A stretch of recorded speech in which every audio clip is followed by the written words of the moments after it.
now gather, beginning on the battlefield,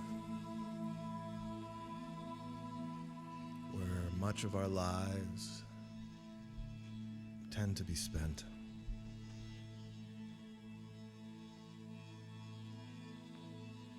But from the battlefield, we can always call on air support. For we are the front line. We are the ones who see and feel the dissonance, the contrast between heaven and hell. And it is our duty, our mission, and our opportunity to pinpoint those things which threaten to derail us, to take us off our path towards heaven on earth. And instead of becoming enmeshed and admired in those things, we have the chance to call on the holy light to illuminate the battlefield.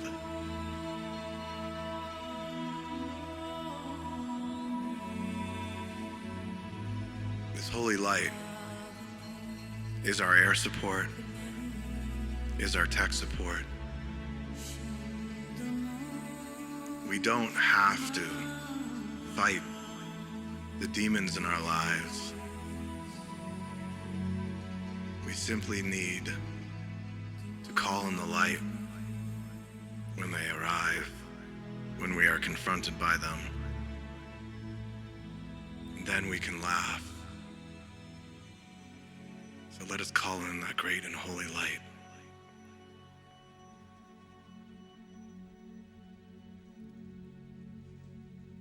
Holy light of the Most High, we call you in to our midst. We call you to be with us, to salve our wounds, to ease the burdens of our hearts, to end our afflictions with the antagonists.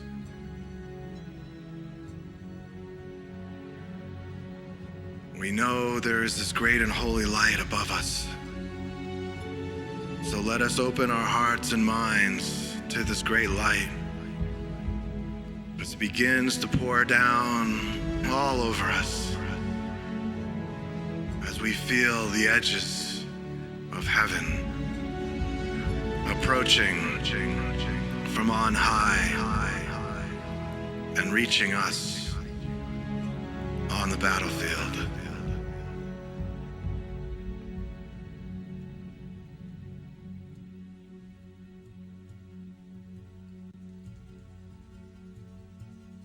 From this vantage point,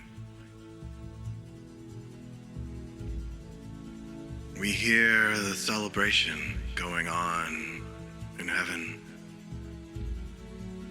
For the battle and the war has already been won for us.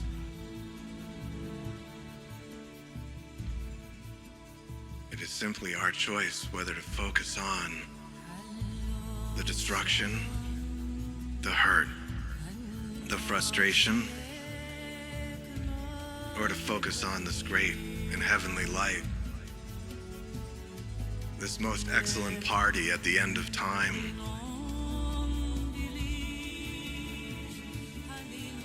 The party that's always happening in the kingdom of heaven. So let us reach for the party now. Let us reach for the holy light.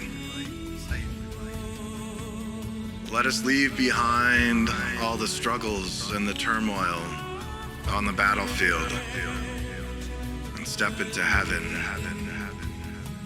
once again.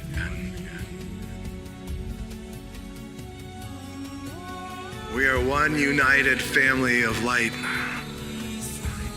surrounded by millions of angels of the Most High. We are infused with the light of the Holy Spirit. And we are graced with mighty companions. Saint Michael the Archangel, the Holy Mother, the Holy Father, the Holy Christ. So let us revel in the joy, the levity, the grace of just knowing everything is gonna be okay.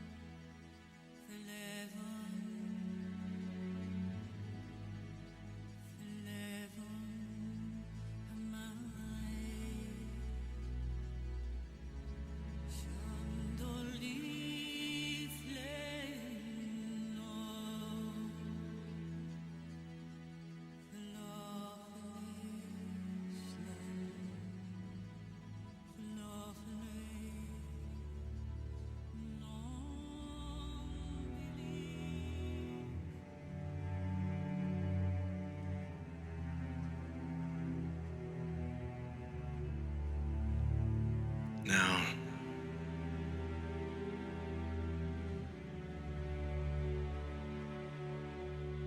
us being like bodhisattvas, the old souls who choose to return to the lower realms to help other souls reach enlightenment, reach heaven.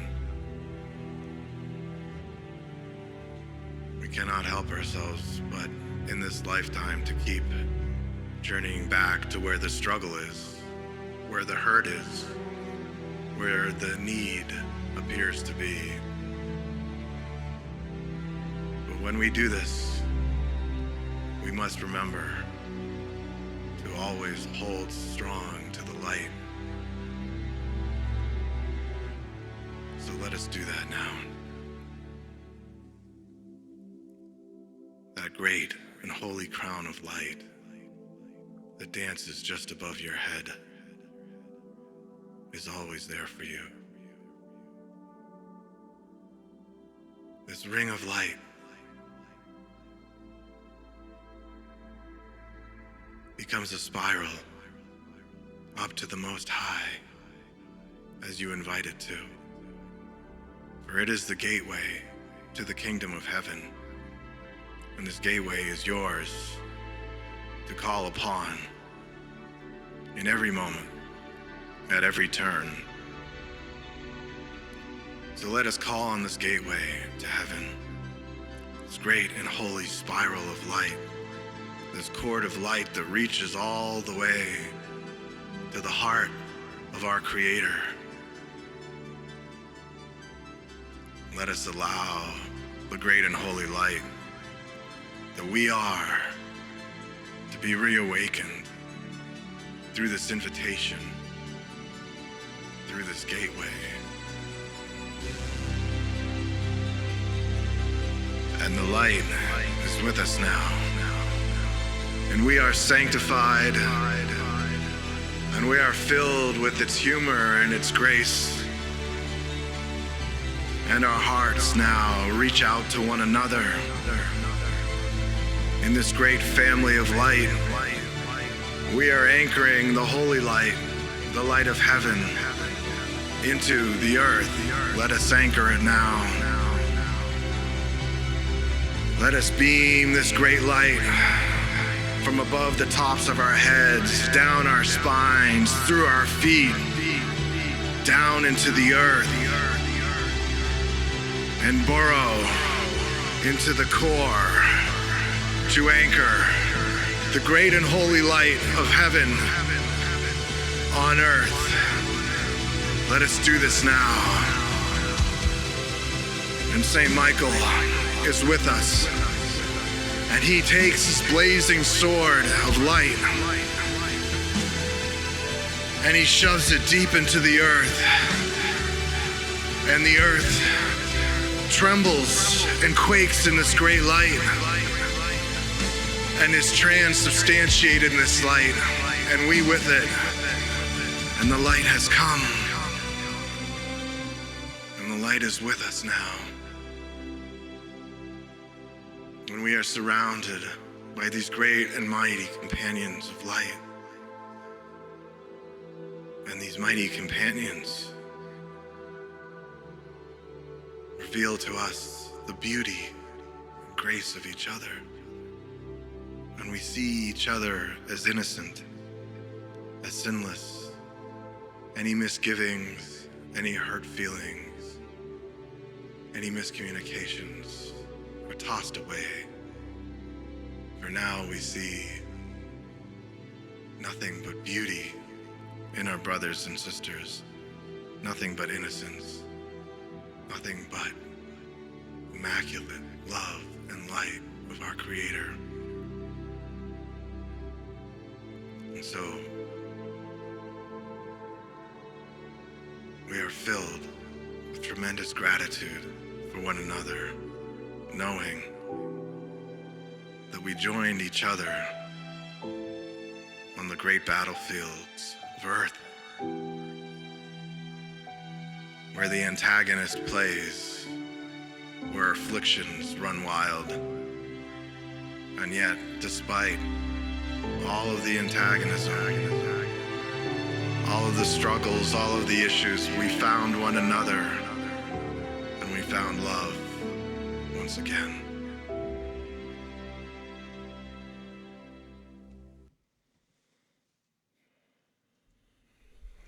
All right.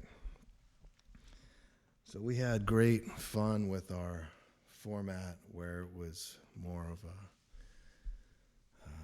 consistent prayer for half an hour.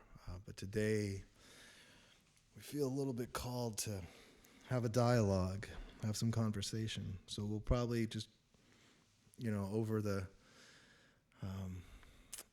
the coming days, I think we're going to go back and forth. Some days will be fervent prayer, almost nonstop, with beautiful singing and just relentless prayer.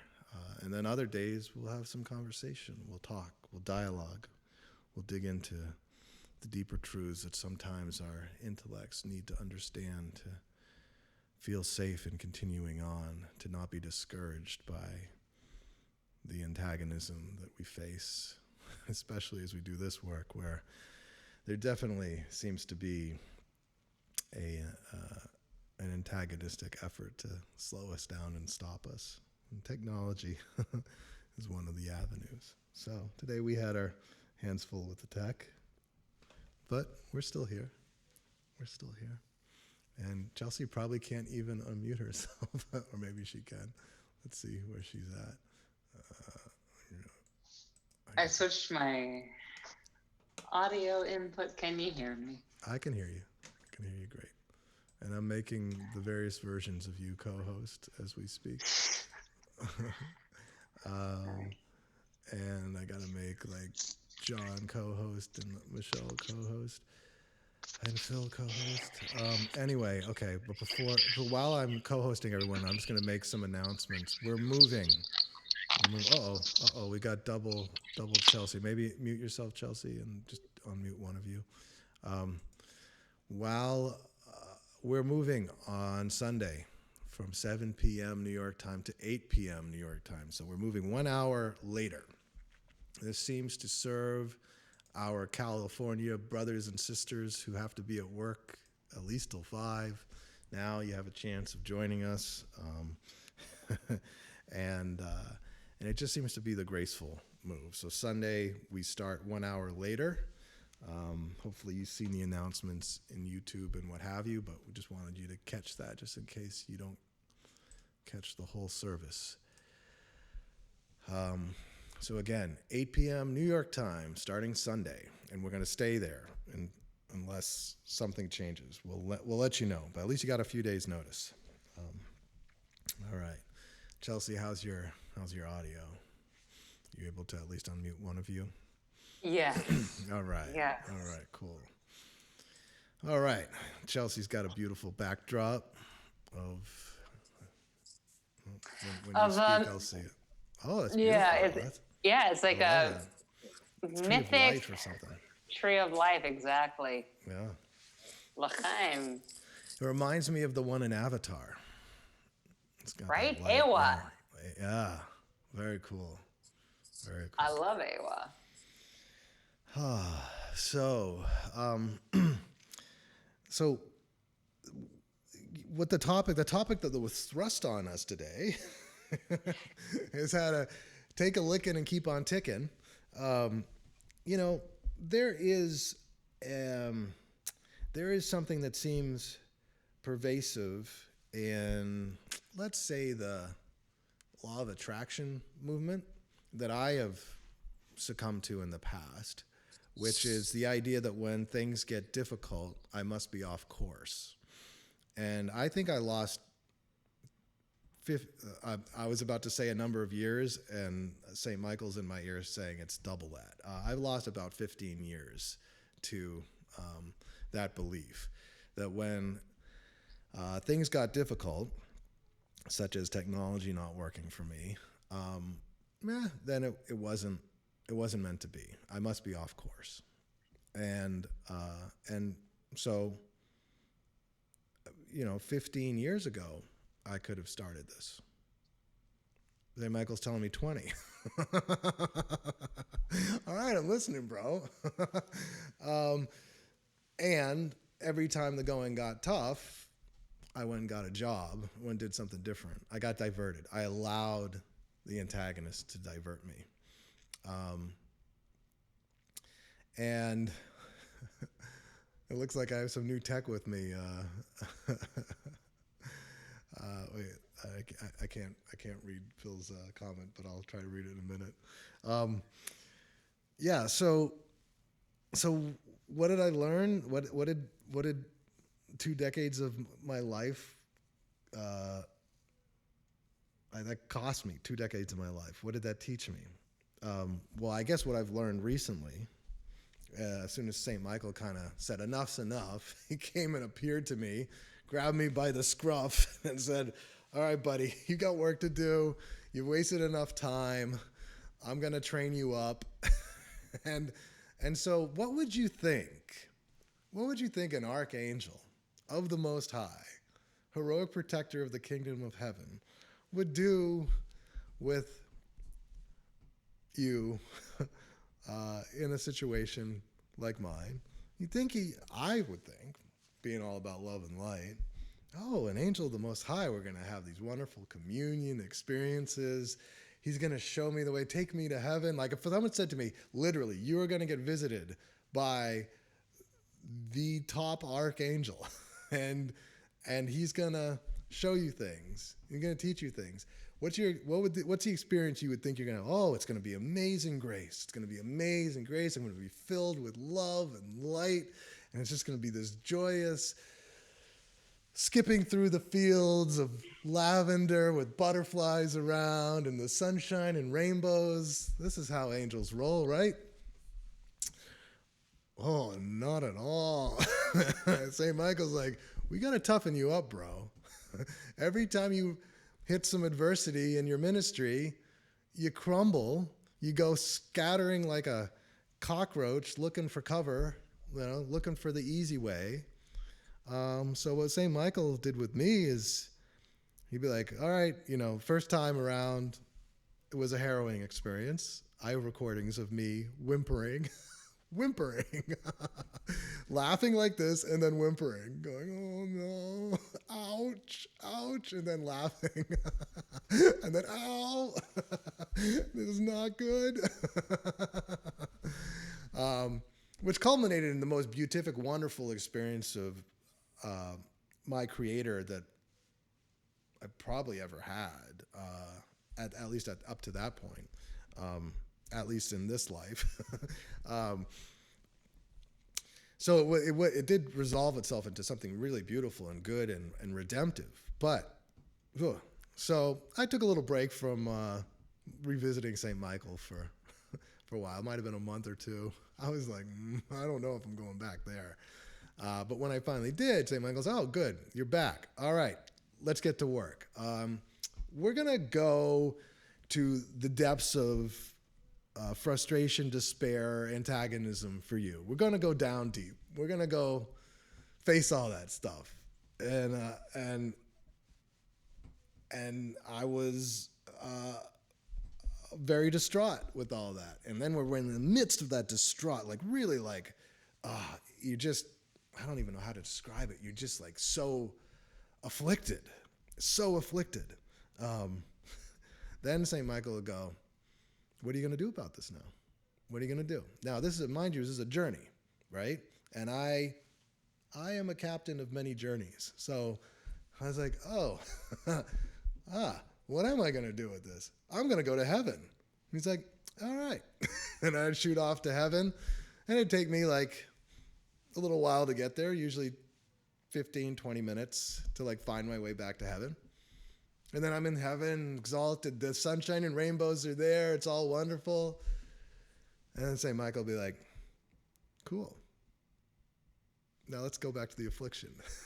And I didn't have a choice about it. He just pulled me back down there. And I'd be like, why? Why me? What is this? And I'd be in the affliction, and you're so deep in the affliction, you forget how you got there.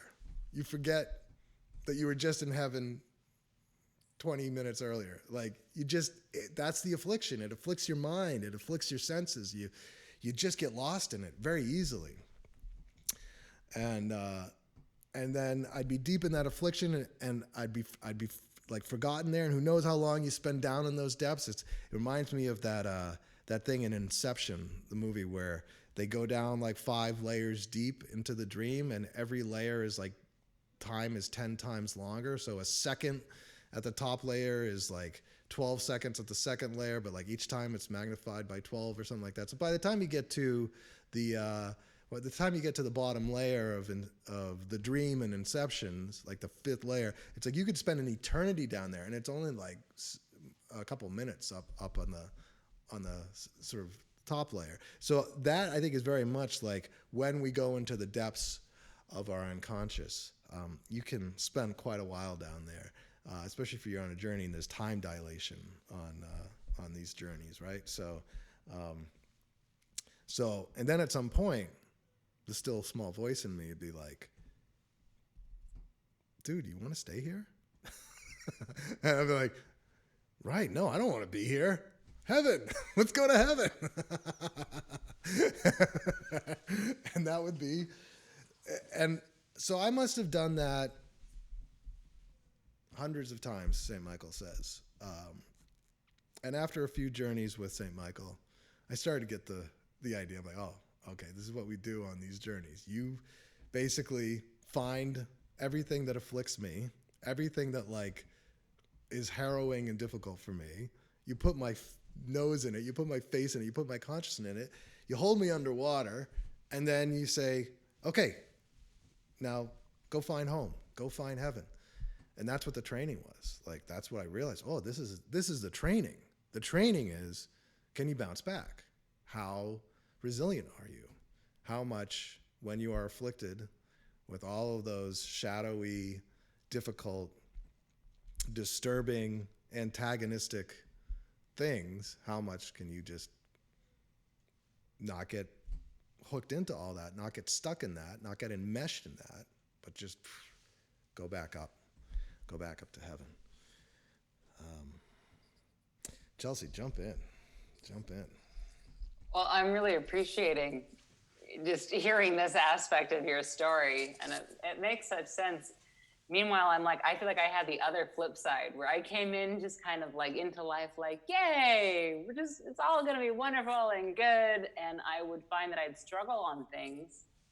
I remember pursuing a career in opera early on, and I'd hit a wall, and it'd be frustrating. I'd think, okay, but I meant to do this, so somehow I'm going to make it through. And I would talk with my mom about it, and she would be the one that would say, must not be God's will. And somehow it created this frustration in me, like, no, but I feel so passionate about this and so excited, like somehow this has got to work. That my pathway has been like, go ahead, hit your head up against a wall and try to like stay happy and try to stay joyful until you find the point where you're really ready to surrender. Like really ready to surrender your expectations of what you think it is that you're doing and how you think it's going to look and how it's going to come around, until you actually are willing to just walk on blind faith in surrender and just say, like, in this moment, I feel called in this direction, have no idea why. Let me just surrender.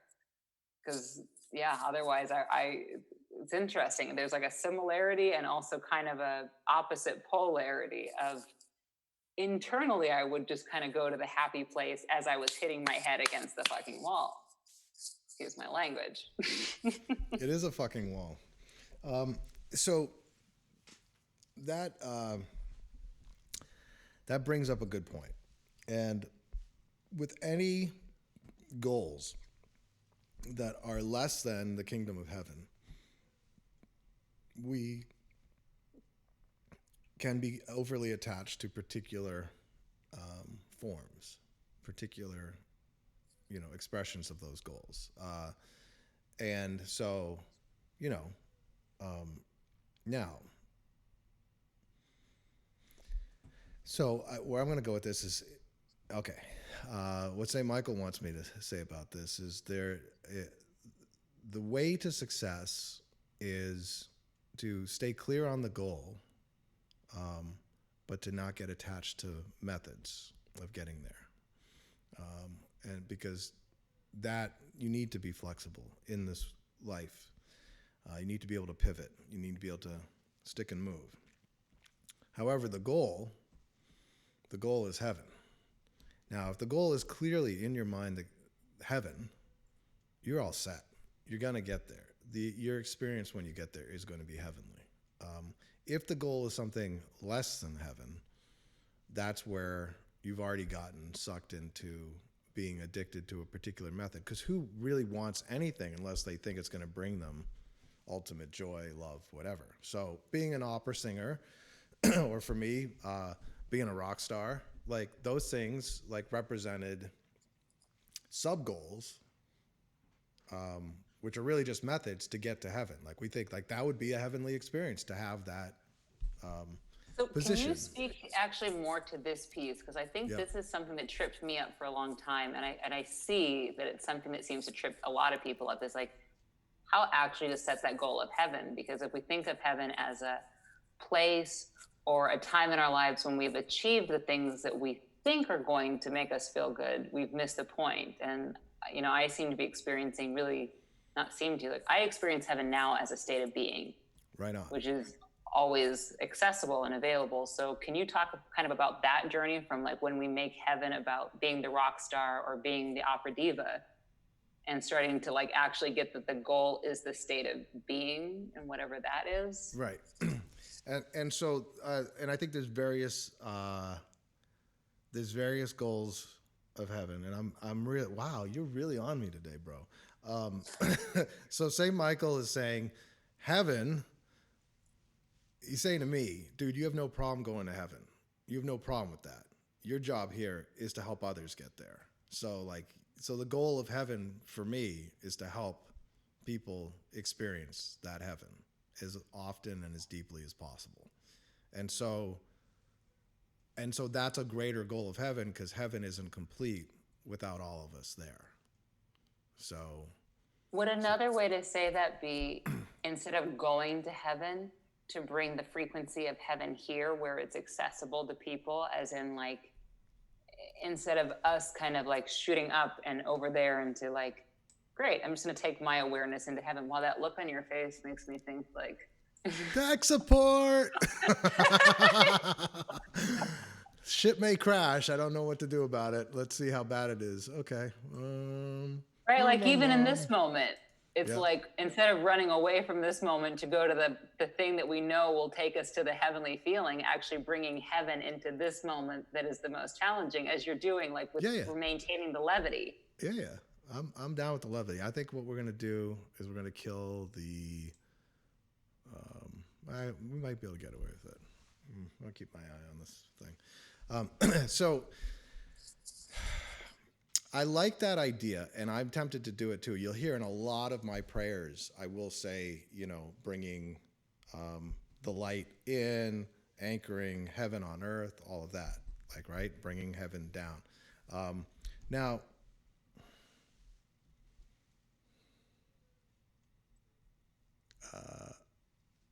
Okay. So my guidance is like, this is a nonsensical thing to talk about. Okay. I was going to get really intellectual on it and talk all kinds of theology and So simplify it for us. philosophy And what's Michael saying? Like, what's the simplified version so we can stop intellectualizing it? Like, how do we support others? Like, filling when your heart and mind with the presence of heaven and sharing that is the thing. So, and the work that we're doing, okay. Someone near and dear to me yesterday asked how to pray.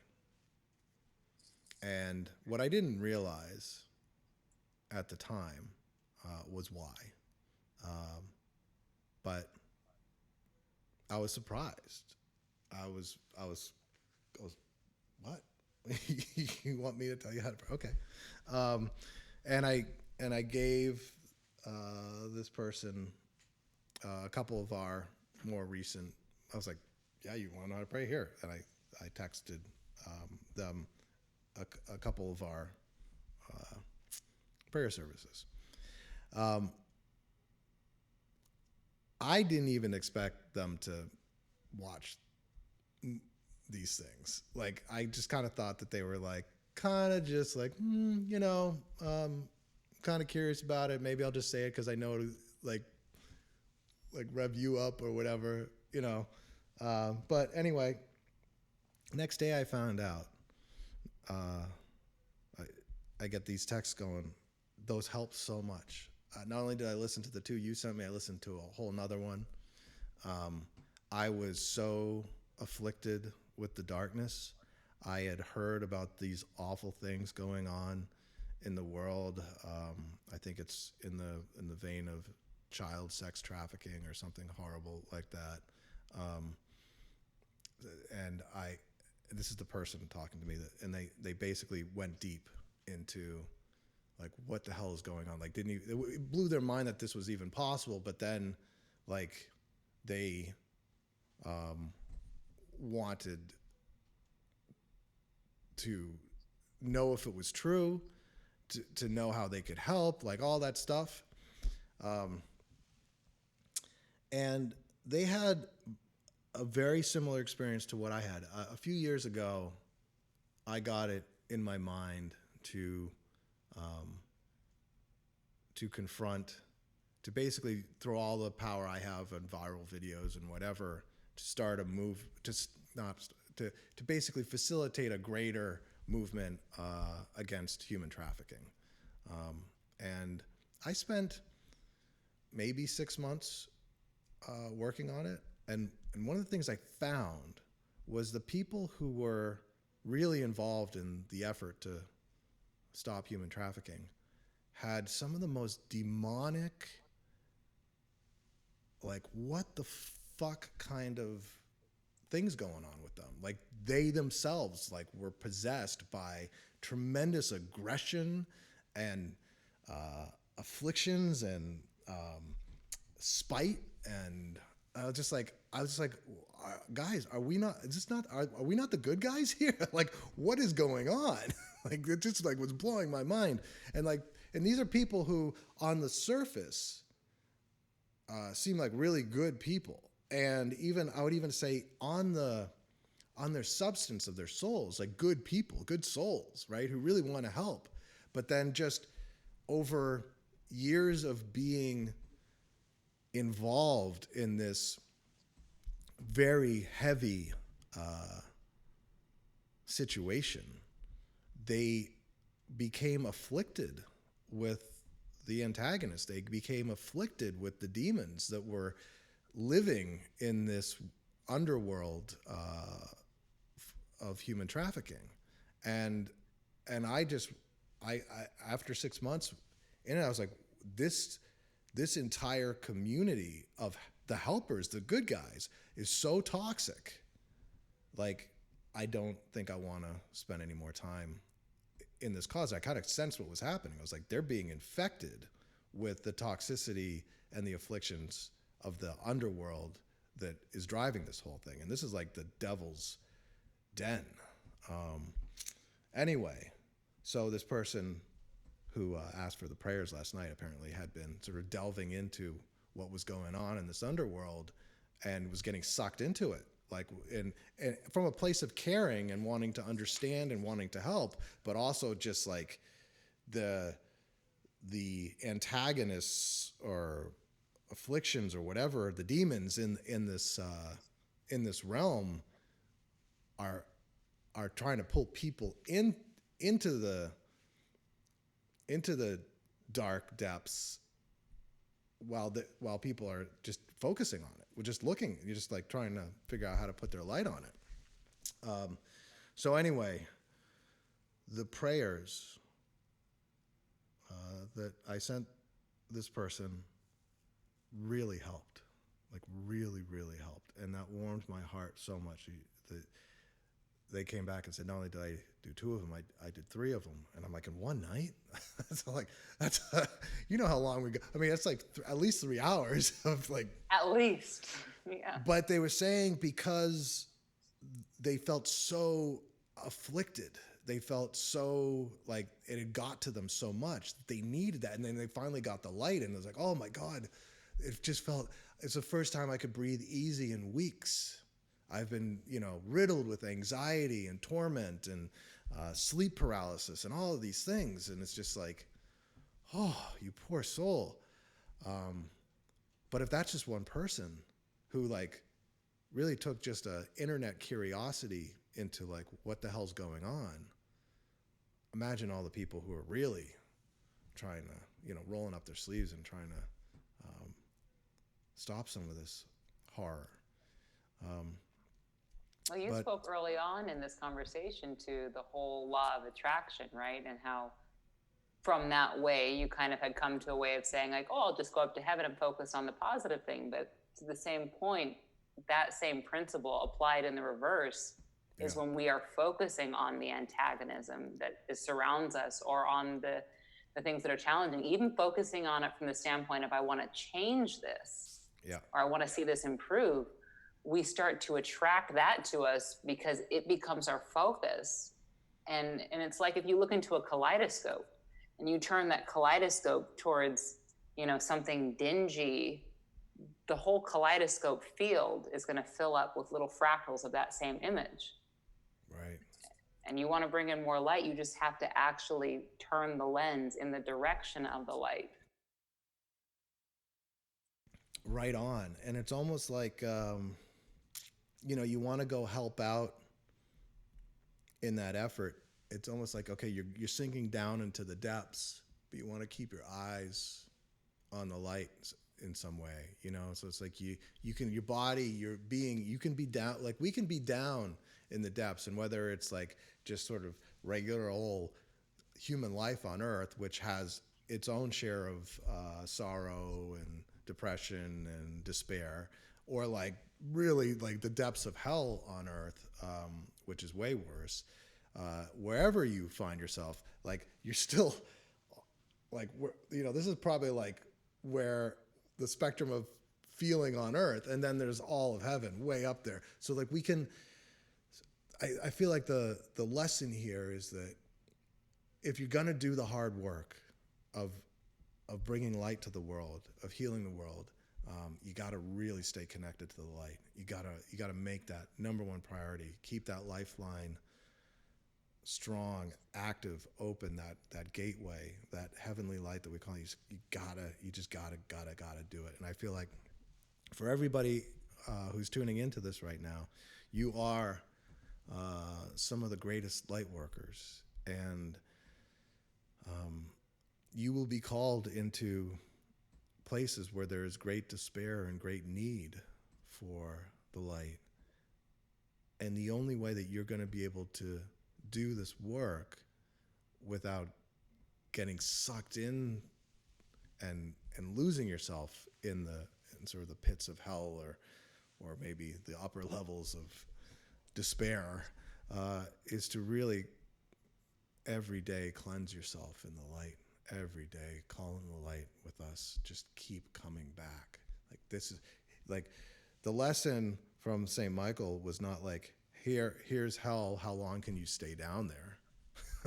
It wasn't like, we're going to make this an endurance thing, like, how long can you survive hell? No, he knows souls can spend an eternity down there, or hopefully a little bit less than eternity, but can spend a long time down there. No, it's really like, how quickly can you bounce back up? How much can you, like, oh, I'm afflicted. How do I rise out of the affliction? How do I? And then when stuff gets hard, I think, like you were pointing out, Chelsea, not bouncing out of it. It's like the work down here still needs to be done, but needs to be done, like we both agree, with a communion of light in our minds. And if you simply can't, like, ultimately, we're in a state of grace and prayer all the time. I think that's where the saints are. I think that's sainthood. I mean, that is what Jesus talks about when he says being in the world, but not of it. Yeah.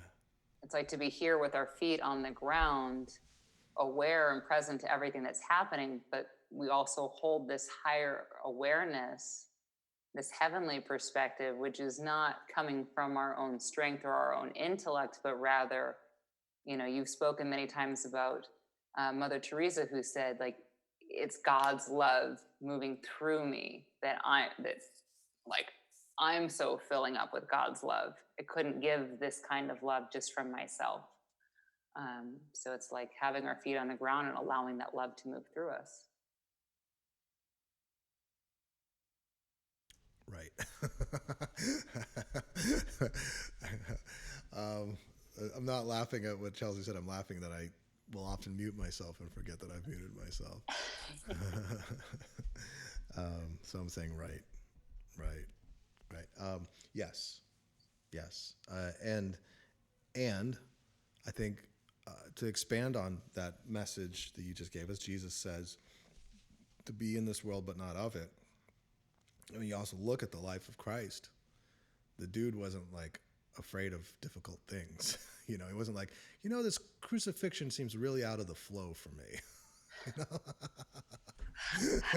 Seems like there's a lot of resistance to being hung up on a cross. There's a lot of resistance here. Not really the highest vibe, don't you think? Like, seems like hard work, But to that point, like he really had at least 20 years, right? If we're going to say that maybe he had 10 years before he really was aware enough to know his mission, but maybe he came in for all 33 years and was preparing for that mission. Like he knew early on. Yeah. And I know in my own life, there came a point where it was like, I got to asking myself, me being an opera singer, what is that contributing to the world? Like, how does that make anybody's life better? Aside from it gives some people some kind of satisfaction, entertainment, and divertisement, great. But how does that actually enhance the world?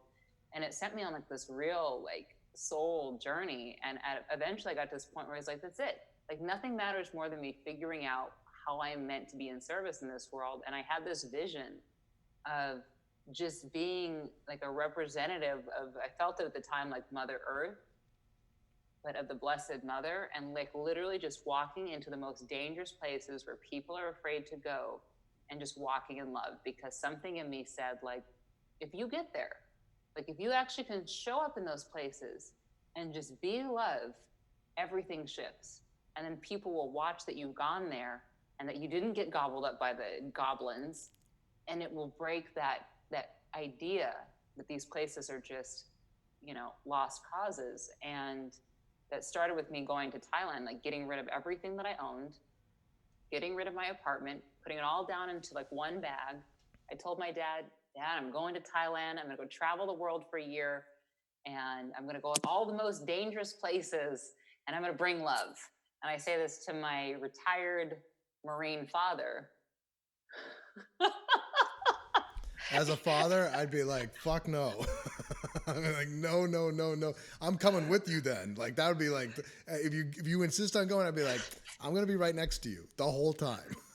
Right? Like that is the father response. And my dad was like, don't go. And I tried to be like good daughter. I was like, Dad, I'm going to tell you how passionate I feel about this. And then you let me know what you think. And I tell him how passionate. He says, I don't think you should go. And I was like, darn it, I'm actually going to go anyway. So I'm sorry. I apparently just lied. We get to the point though, where my dad's like, all right, if you're going to go, be prepared.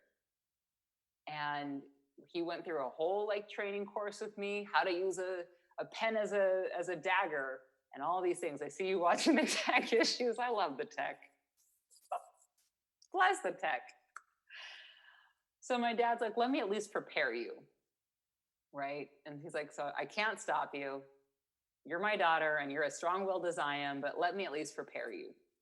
And what occurred was I went and spent a month in Thailand, and life prepared me. And I got to a month in, and somebody was telling me about, like, have you considered how things are in northern India and what's happening to the women that walk alone on the streets there? And are you prepared for that? And what I found was I came back home, and it wasn't that I had given up on my mission. It was that I had a better understanding of the gap that I needed to close to actually be prepared for that mission, to be able to do that. And a year later, I went to Africa on my own for a month. And a year later, I went to India and traveled around the country. And now it continues to be my mission to go to the places where people are afraid to go, and to just be with the human beings that are there, and to shine light in all of these places. And so bringing it back to what you were sharing before, did you lose 20 years, or did you have 20 years to prepare for what it actually takes to be ready for the mission that you're called to? You're muted, and I'd love to hear your response.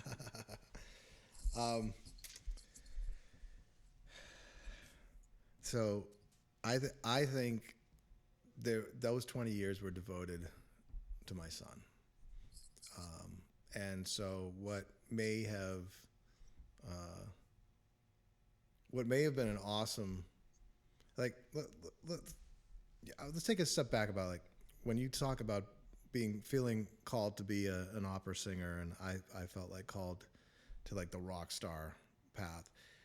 The rock star that I'm talking about is the shaman who uses the quality of the singing voice to channel beyond words.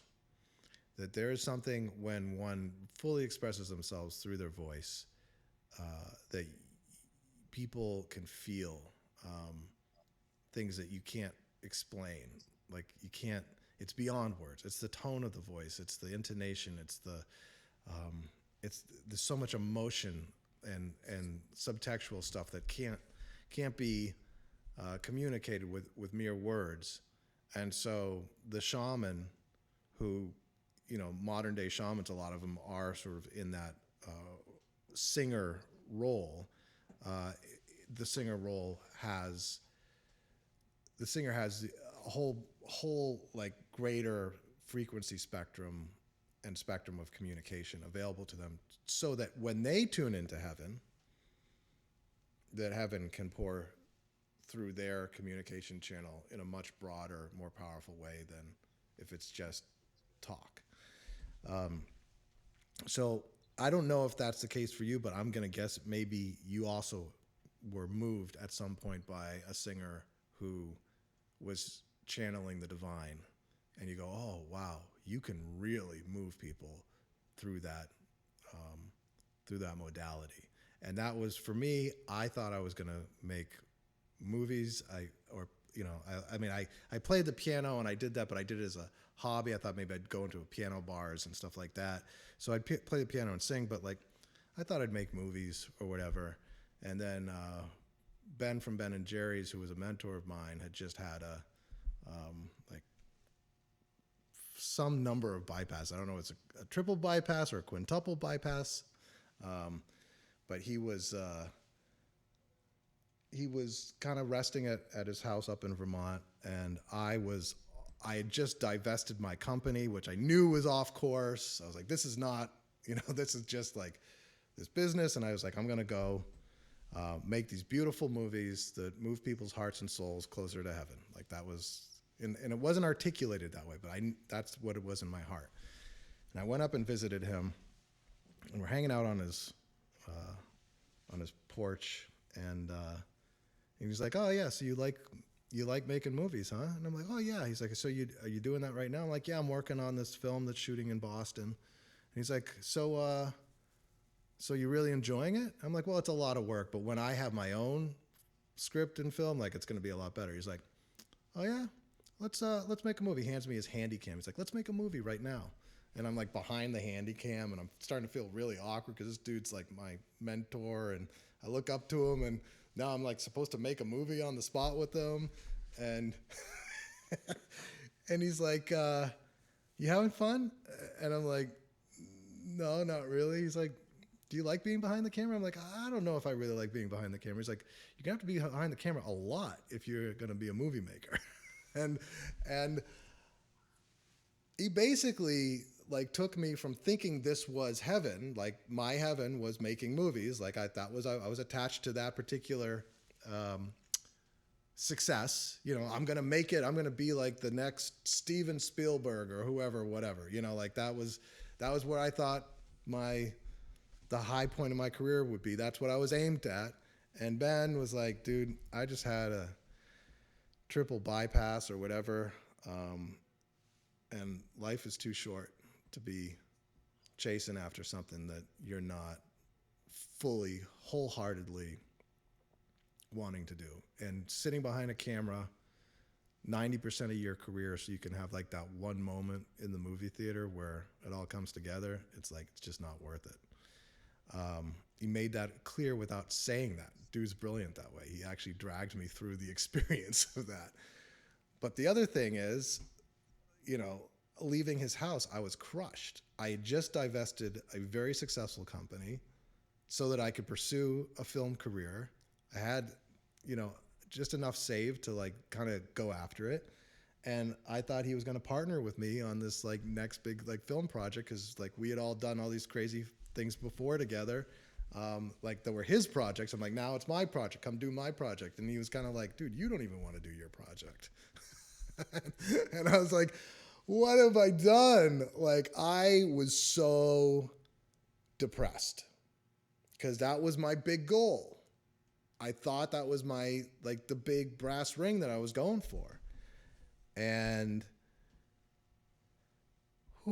I basically crawled into bed and didn't get out of bed for like 3 days. I just was so depressed and lost.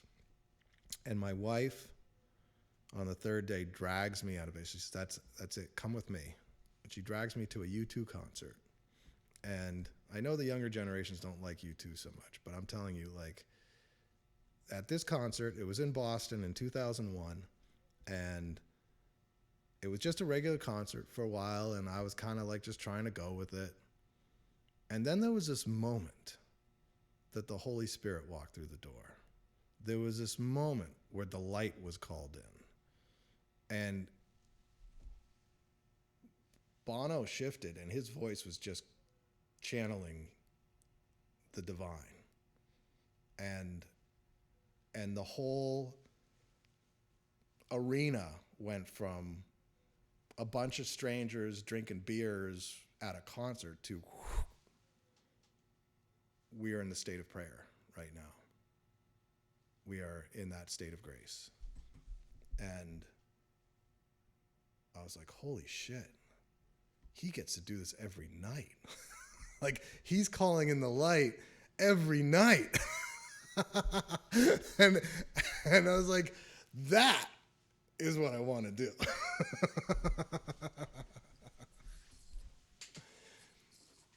Now again, my mistake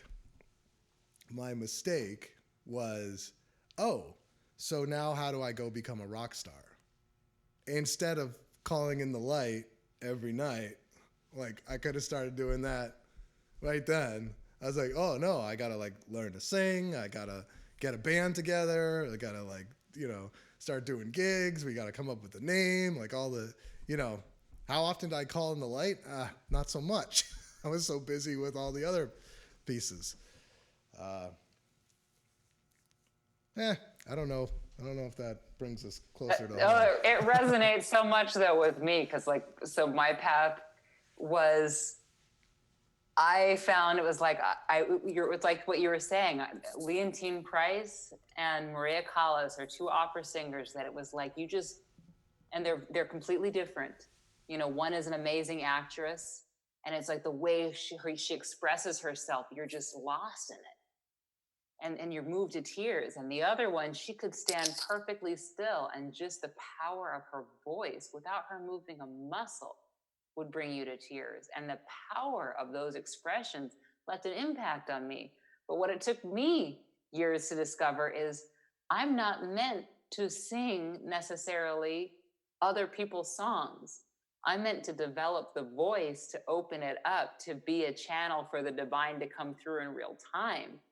But I'm not meant to just regurgitate old stories. And I started listening to opera songs. It's like people are dying, they're betraying each other. There's like underneath the story, after all this beautiful music, there's a lot of like sadness and drama.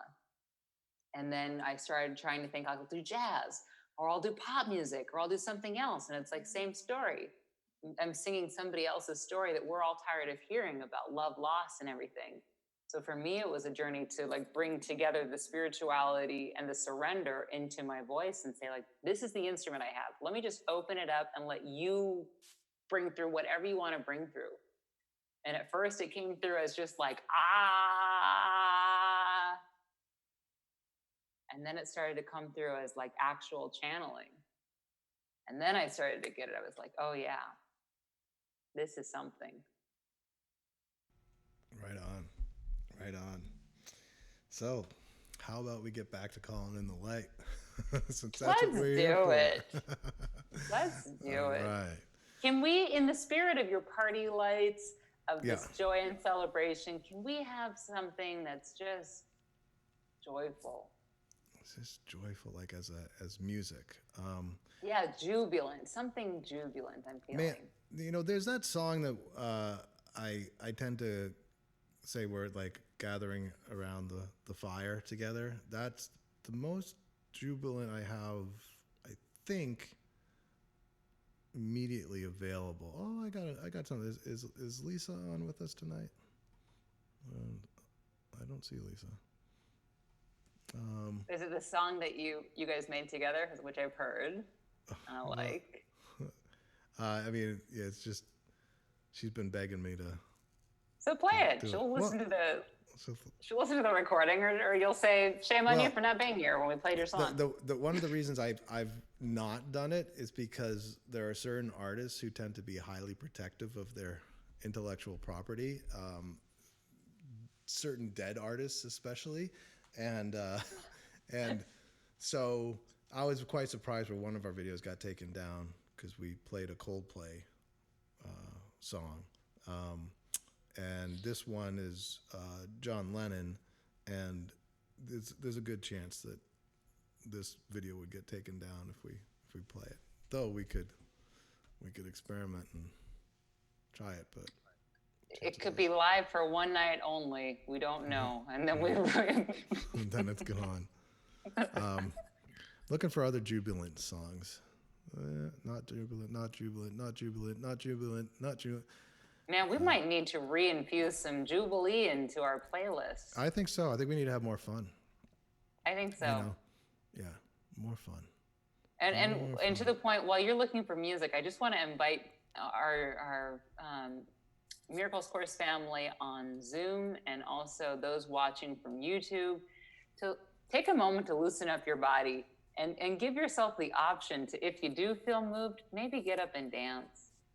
and maybe get up and let the Spirit just move your body, because one of the ways that the Spirit can pray through us is just through dance and through movement. And it's not about looking good. If you want to turn off your video so nobody sees you, you're invited to that. If you don't want to get up at all, that's welcome. Somebody text Lisa to get on here, because we're going right now. Lisa, it's live. In fact, all of you text Lisa. That would be hilarious. Her phone just like blows up like Lisa crazy. is actually going by Jade now. Okay, well, all of you text Jade then.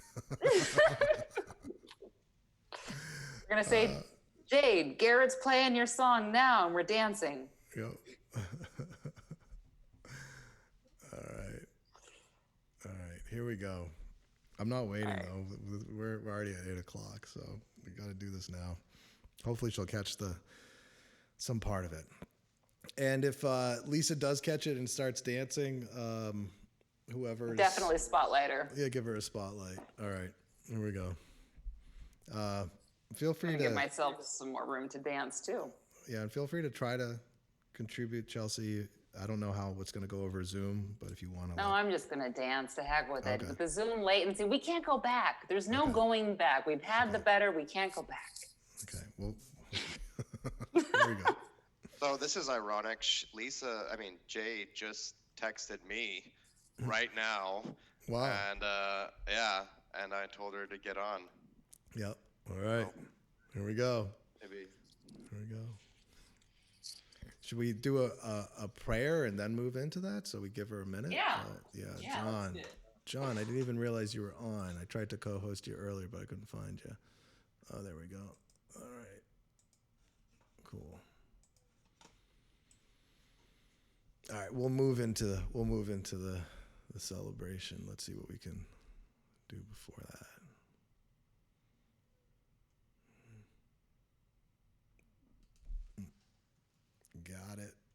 Got it.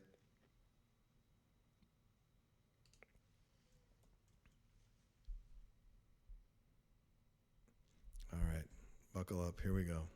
Prayer time.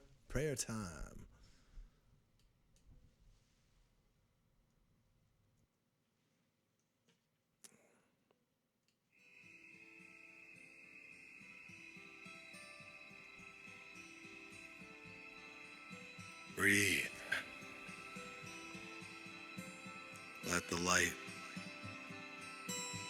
back in. Let the light pour over you. Let us gather together in our great field under the cathedral of stars, around a blazing fire. And let us feel the joy of our communion together. As the light fills our hearts, holiness returns to our midst.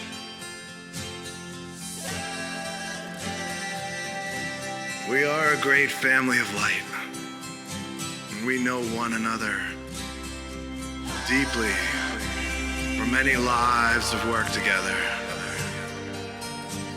And here we are, resurrecting heaven on earth through our love for and with one another. And the stars lean in to bless us and shine their beautiful starlight down on us. And the heavens open up, and we are filled with the joy of communion and the atmosphere of the holy light.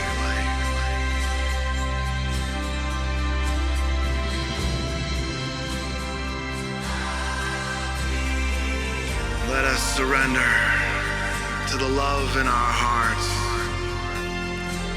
and the majesty of creation.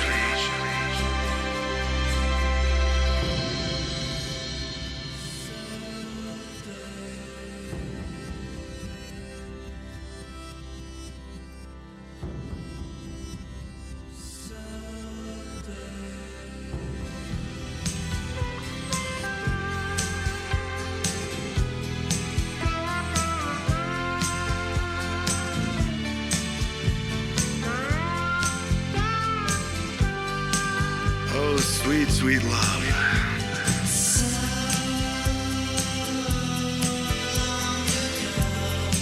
When the going gets tough, the tough party. For we are surrounded in eternal love and light, and nothing can take away our peace unless we let it. As long as we stay tuned in to the right channel,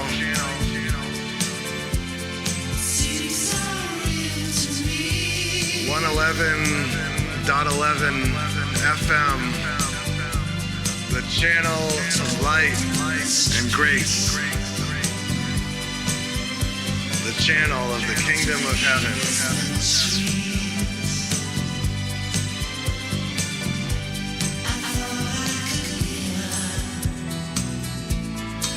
The soul just wants to dance. The soul just wants to sing. The soul just wants to heal. Heal the world. But how are we going to do that? With scowls on our faces, frustrated by each other or circumstance. No, there's a higher way. There's a higher life. It is the highway of grace.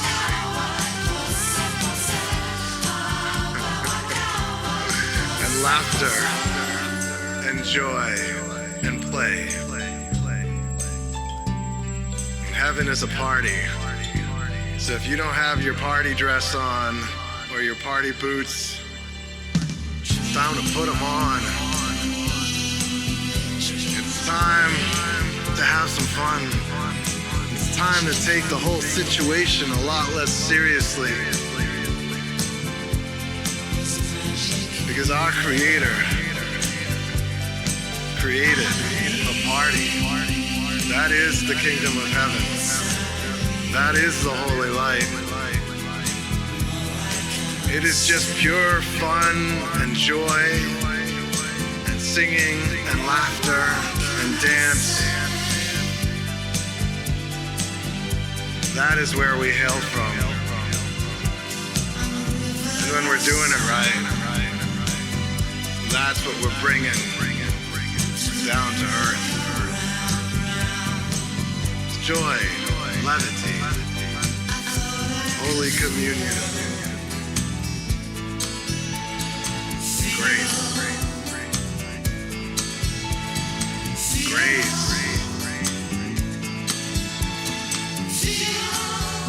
feel the grace, feel the light of heaven surging through you.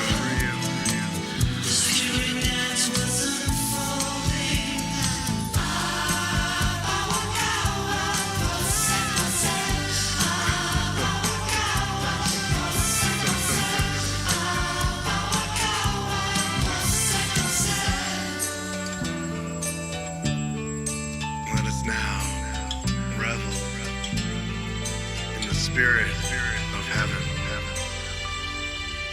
As my buddies Ben and Jerry used to say, if it's not fun, why do it? Maybe they were onto something. Maybe it helped them build an empire out of ice cream. Maybe it'll help us build a kingdom out of love.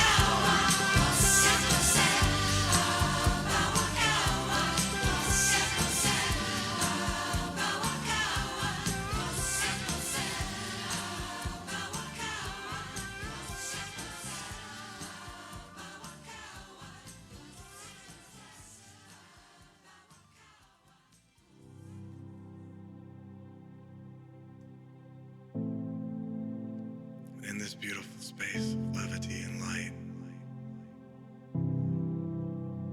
we find that stillness that breathes us, that fills our hearts with joy and light.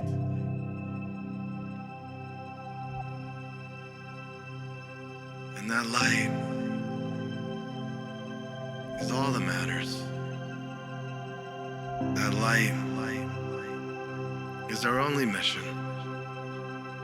To stay attuned to the highest frequency of light, to channel that back into our worlds, to let people know it's gonna be okay. It's gonna be all right. No matter what challenges you're facing, there is a great and holy light that can surround and protect us and bring us ease and comfort amongst the hardest battles, amidst the deepest darkness, around the greatest afflictions.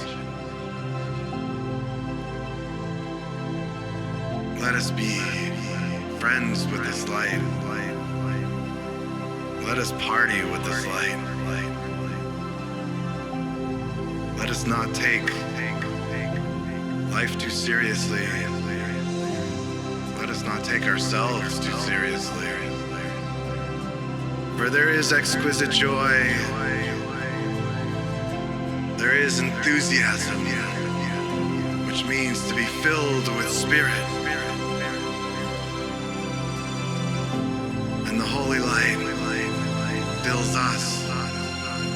When St. Michael is running down the great alleyway to us, behind him is the great light of love. Hail Mary, full of grace, the Lord is with thee. Blessed art thou amongst women and all gentle beings. Blessed is your Son, Jesus, the Son of God. Holy Mary, Mother of God, be with us now. Guide us to the holy light. Pray that we may live in truth, clarity and peace. May your grace and love be with us at all times. Blessed Virgin Mary, in God's grace, guide us to live fully in love, forever onwards. Amen.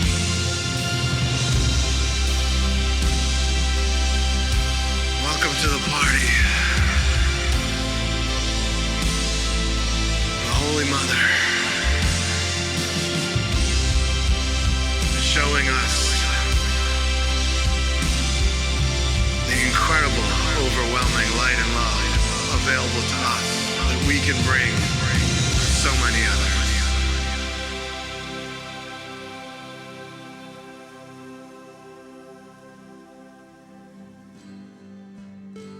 So let us do that now.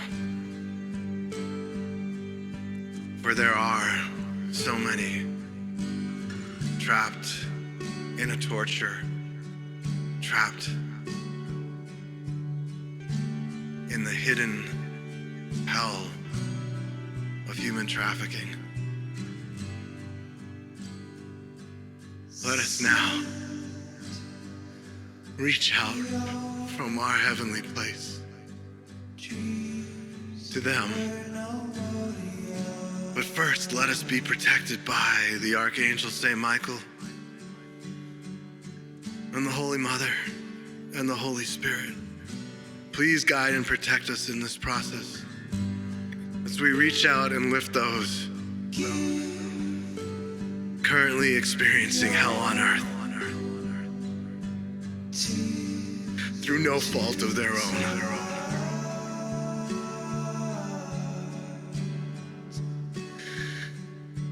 May the Holy Mother be with them. And we call upon our loved ones in the afterlife. And we call upon all the beings of the light of the Most High throughout the universe to be with us. We call upon Metatron, the Archangel, to help us now. We call upon the Holy Mother to surround each and every soul experiencing heaven on earth like a pillow wrapped around them. A pillow of white and blue light. God, may they be protected from experiencing the pain and suffering being thrust upon them. And the darkness, we know, is all around them. But for a moment, we ask, on the great and holy light of the Most High, the grace of the Holy Mother, to intervene, to be with them in their hardest moments. And may we all begin lifting these children into the light. And if you prefer to wish from on high, wish away and send us down the cords of light to help lift these souls up into the light. And now, those down here who prefer to lift from underneath, hug these souls. Hug these beautiful children of light who deserve way better, who for some reason allowed their souls to be incarnated in the depths of the struggle of the human condition, who have given their light to the human condition, who are giving their light to hell on earth. And let us join them now amidst that hell, and let us begin holding them and lifting them. We got you, sisters. We got you, brothers. Oh, Lord, help us. Jesus Christ, help us.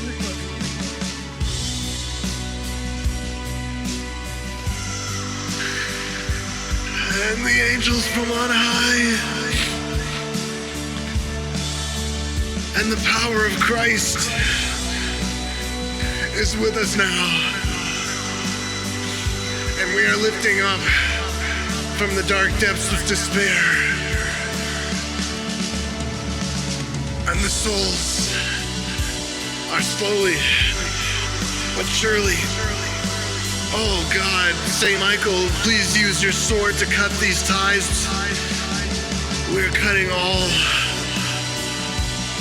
the threads of darkness that hold these souls in the depths of darkness.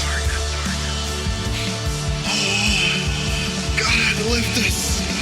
Holy Father, lift us into the light.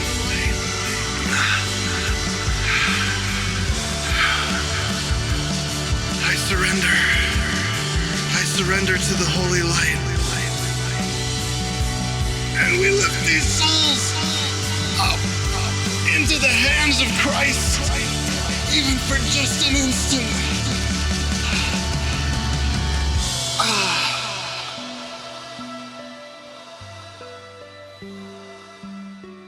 And we have done what we can do for the moment.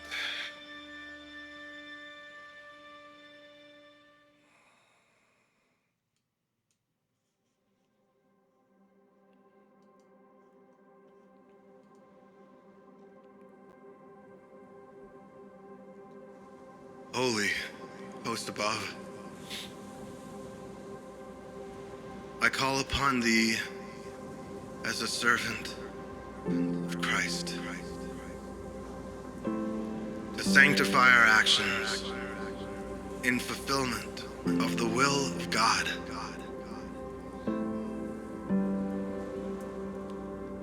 Holy host above, I call upon thee as a servant of Christ to sanctify our actions in fulfillment of the will of God. I call upon the great Archangel Michael, heroic protector of heaven and earth, to please open the way for this to be done. I call upon the great Archangel Raphael, Master of Healing, to open the way for this to be done.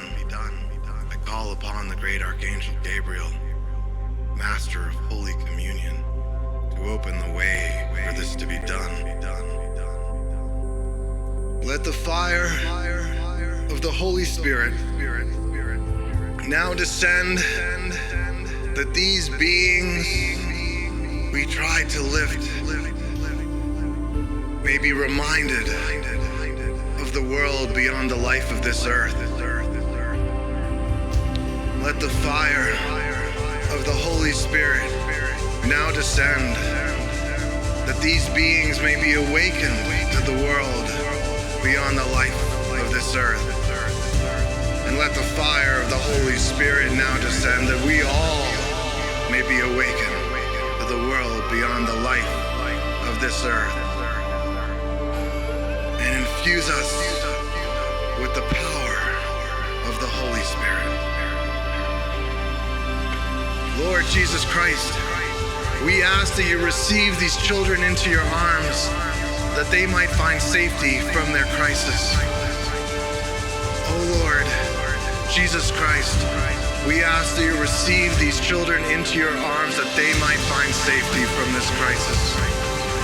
For as you told us, let not your heart be troubled, for in my Father's house are many mansions, and I have prepared a place for you.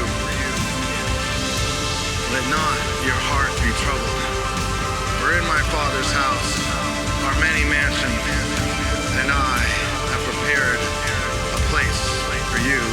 Yes, I have prepared a safe place for you, so let it be done.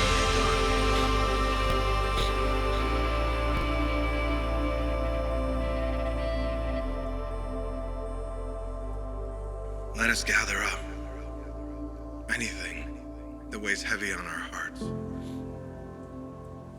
that burdens our souls, that afflicts our minds or our bodies. Any heartache, any fear, any resentment, any sorrow, any guilt, any shame. We lift all of these up into the hands of the Lord, and we ask for redemption over our lives, for our souls, and over the entire world. By this sign, you are anointed with the grace of the atonement of Jesus Christ and free to take your place in the world he has prepared for us. By this sign, you are anointed with the grace of the atonement of Jesus Christ and freed to take your place in the kingdom of heaven. Amen.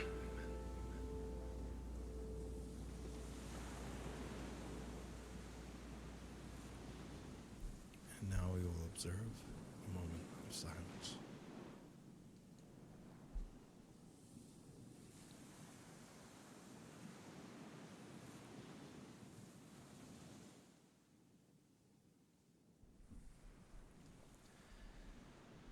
All right, if you're watching this free public live stream, we will be back here tomorrow briefly, and then at 8 p.m. on Sunday, 8 p.m. New York time. That's an hour later than usual. So set your reminders. And you can always find us at miraclescourse.com. And if you ever lose track of what time and where we're broadcasting, just go to miraclescourse.com and you'll see right there. I really appreciate you being part of this. And if you feel like you have extra healing you need to do, please join us inside miraclescourse.com. And if this opens something raw for you and you really need to be with us today, you're welcome to accept a day pass from us. You will have to go through and check in with your credit card, but I will refund you immediately tonight. If you tell us you're coming in on the day pass, just let me know. Get my attention. Make sure I confirm if you need it refunded tonight. But we will refund you. But you just get to stay for a day, okay? But I understand if any of you are raw from that final prayer. All right. I love you. God be with you. God bless you.